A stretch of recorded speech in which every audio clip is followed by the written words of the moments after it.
दूसरी मधुमक्खी।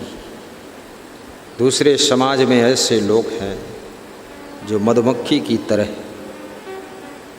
सार सार ढूंढ कर लाते हैं। साधु होना चाहिए जैसे सूप सुभाए। साधु का अर्थ तो एक ये है कि जो साधु जैसे वस्त्र पहने और साधना करे वो भी साधु है, लेकिन दूसरा वो भी साधु है। कबीर ने कहा है जो सज्जन होता है उसको भी साधु कहते हैं। जो आदमी सज्जन है तो समाज में कहते हैं तुम तो पूरे ही साधु जैसे ही हो, इतना सज्जन आदमी साधु संत जैसे। साधु संत की विशेषता है सज्जनता। साधु संत की ये विशेषता नहीं कि उदंडता, उच्छृंखलता नहीं। साधु संत की विशेषता है सज्जनता, शालीनता, सभ्यता, सुशीलता, सौम्यता। ये साधु संत का लक्षण है। ये लक्षण आपको साधु संत बनाते हैं। और ये लक्षण यदि पैंट शर्ट पहने हुए व्यक्ति में है, यदि ये जगरूप में है, तो ये पीले कुर्ते में भी ये सज्जन व्यक्ति है।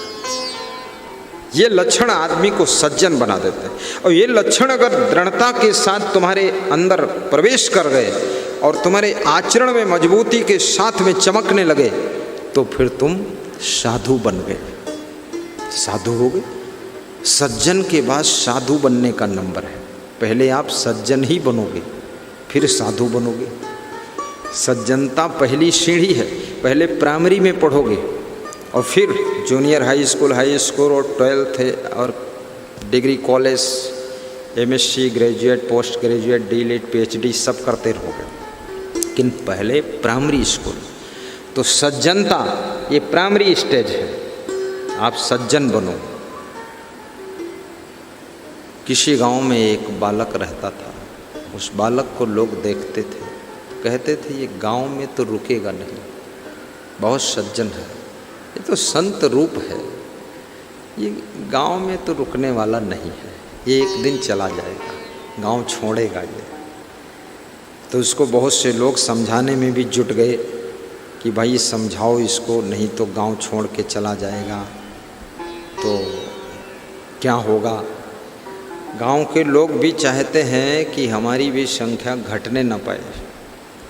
इसमें भी शराबी भी चाहते हैं कि हमारी संख्या न घटे, जुआरी चाहते हैं हमारा ग्रुप कम न हो, आतंकवादी चाहते हैं हमारे गुट के लोग कम न हो, चोर भी चाहते हैं हमारे जैसे चुट्टे 1-2 बढ़ना चाहिए, पूरी जमात तैयार होनी चाहिए, कम न पड़े। साधु भी चाहता, जो सच्चा साधु है वो चाहता है और 2-4 साधु बने, जमात बड़ी हो, संत मंडली तैयार हो।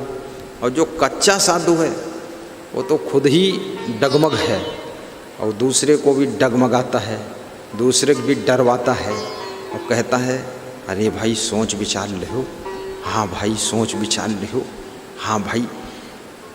कोई आदमी दुनियादार नहीं कहता है शादी के कहले सोच विचार ले हो। अरे सब ढकेल ढकाल करवाई देते शादी, क्योंकि सास सोचत है जौने कोम हम गिरन ये हम ढकेले की को गिराओ साथ में रहा। और तुम बताओ तो ज़्यादा उसका डरवावत हो, क्यों डरवाते हो? सोच विचार का कोई दुख है? साधु बनने से बड़ा सुख कहीं है ही नहीं। सज्जन को जो सुख मिलता है और संत को जो सुख मिलता है, निश्चिंतता का सुख, प्रसन्नता का सुख और सद्गुणों के प्रभाव का सुख, उसे जो प्राप्त होता है वो विश्व में किसी को प्राप्त नहीं होता है।